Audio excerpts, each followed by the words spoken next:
છેલ્લા લાંબા સમયથી ફરાર રહેલ મુખ્ય આરોપી ચિરાગ ગોટી શરણાગતિ બાદ કોર્ટમાં ધરપકડ થયો છે। પોલીસ તપાસ મુજબ ચિરાગ અને તેના ભાઈ નિરાંત ગોટીએ અદાવતમાં ઓઇલ વેપારીને ખોટા ડ્રગ્સ કેસમાં ફસાવ્યો હતો।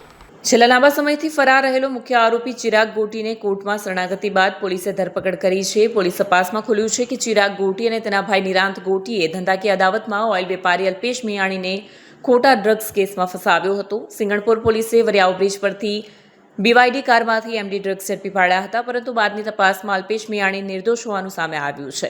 ચિરાગ ગોટી પર અનેક લોકોને ધમકી આપવાનો અને રૂપિયા દબાવી રાખવાનો આરોપ છે। જિગ્નેશ વ્યાસ પાસેથી 23 કરોડ રૂપિયા દબાવી રાખી રિવોલ્વર બતાવી જાનથી મારી નાખવાની ધમકી આપતો હોવાનો પણ આરોપ છે। પોલીસ સમગ્ર મામલાની વધુ તપાસ કરી રહી છે।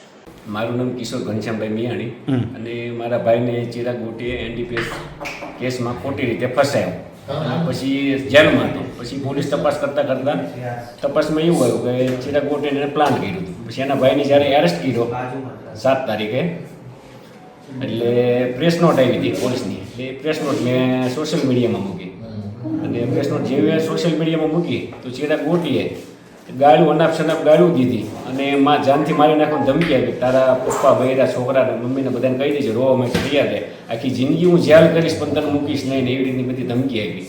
અને પછી હું જેવી એક ધમકી આવી સ્ક્રીનશોટ ને બધા ફોટા લઈ હું સિંગણપુર પોલીસ સ્ટેશને ગયો અને કીધું આવી રીતે મને આવી રીતે મારી છે। એટલે એને FI દાખલ કરી અને ભાઈ હાજર છો ને એટલે કંઈક 70 વોરંટ અત્યારે નીકળ્યું છે।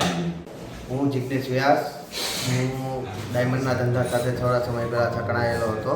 એ સમય દરમિયાન મારે ઘનશ્યામ મકવાણા, હિતેશ મકવાણા સાથે મિત્રતા હોવાથી એની પાસેથી 2 કરોડનો ડાયમંડનો માલ લીધેલો હતો।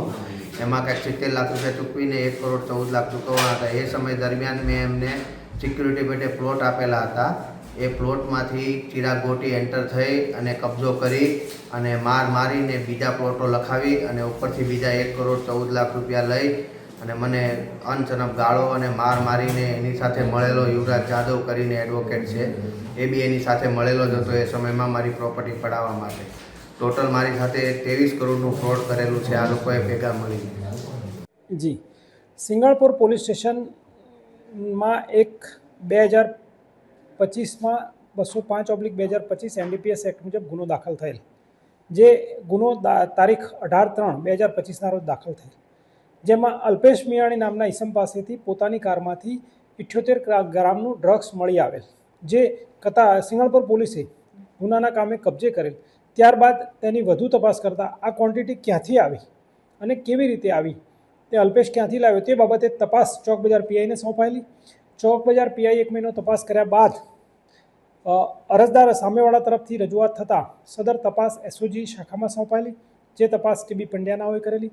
અને આ ડ્રગ્સ ક્યાંથી આવેલું તે SOGના PI શ્રી TB પંડ્યા સાહેબે ડ્રગ્સ આપનાર વ્યક્તિઓ સમીર બલ્લર અને બીજો સફી નામનો માણસ હતો, જેમણે ડ્રગ્સ સપ્લાય કરેલો, જેમના નિવેદન લીધેલા અને એ નિવેદન જૂની કલમ 164 મુજબ મેજિસ્ટ્રેટ રૂબરૂ પણ લેવડાવેલા, જેમાં હકીકત બહાર આવેલ કે આ ડ્રગ્સ ખુદ ચિરાગ ગોટીએ મગાવેલ હતું, જે સમીરે આપેલું હતું। અને આ ડ્રગ્સ ચિરાગે પોતાના ભાઈના માધ્યમથી અલ્પેશ મિયાણીની ગાડીમાં એ લોકો 18 તારીખે જ્યારે છેલ્લો હિસાબ કરવા ગયા ત્યારે સીટની નીચેના ભાગે થી મૂકવામાં આવેલું, જે પોલીસને રેડ દરમિયાન મળી આવેલું।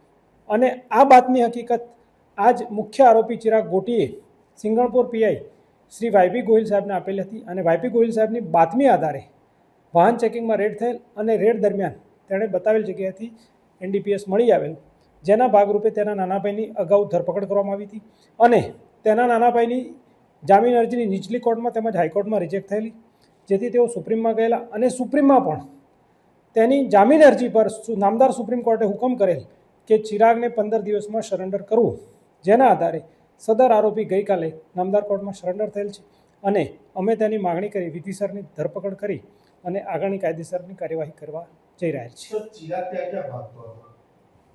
ચિરાગની પ્રાથમિક પૂછપરછમાં પોતે નેપાળ ગયેલો હતો અને ત્યાં જ નેપાળ રહેતો હતો તેવું તેનું કહેવું છે।